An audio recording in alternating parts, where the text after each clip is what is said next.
In this section, we will review the details of different options for working with the captured data from the network. We will learn additional information about the saving capability within the tool. Then we'll review the different file saving formats. This is powerful because you can save your captures and use them in a number of different tools to explore different things. Additionally, you can take that saved packet capture and you can use it to train and build your skills.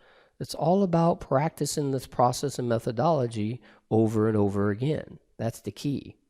So as this image shows, we do have the capability to save any of the data that we have captured within Wireshark. This is extremely valuable when we want to set up different types of network traffic and then see what it looks like. Remember, the more you practice at capturing information in network traffic, the better you'll get at doing analysis of this. Save capability to gain more skills. This can help us to analyze data and prepare us for conducting intrusion analysis, as well as a number of other things. Again, it's very powerful when you run a network traffic capture and then you save it and get to analyze what actually took place. Remember, the more you understand the network layer, the stronger you become because your skills are at a lower level. The lower level of the network model that you understand, the more powerful you will be. We have many file formats as this image shows. The latest format is this PCAP-NG, and that will be the default format.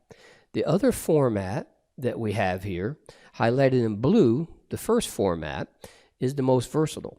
That is the PCAP format. This allows us to use the command line tool, TCP dump, and others. So if you want the most versatile format, then we would use this one.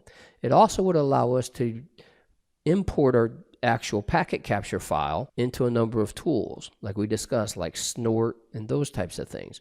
As you look at all these different formats, you see we can even do Nokia. There's a Nokia format, so we can use a Nokia phone. There's formats for Solaris or Sun Snoop.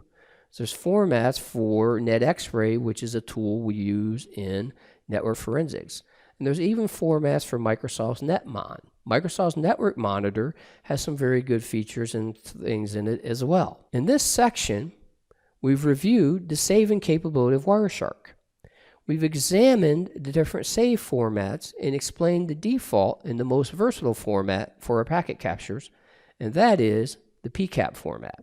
The PCAP format allows us to use a number of tools to do further analysis, like intrusion analysis, or even run it through a tool like Snort to look at if there's any intrusions detected within the packet capture file itself. Very powerful. Next up, we'll explore this and you'll learn how to save your capture files using the Wireshark tool.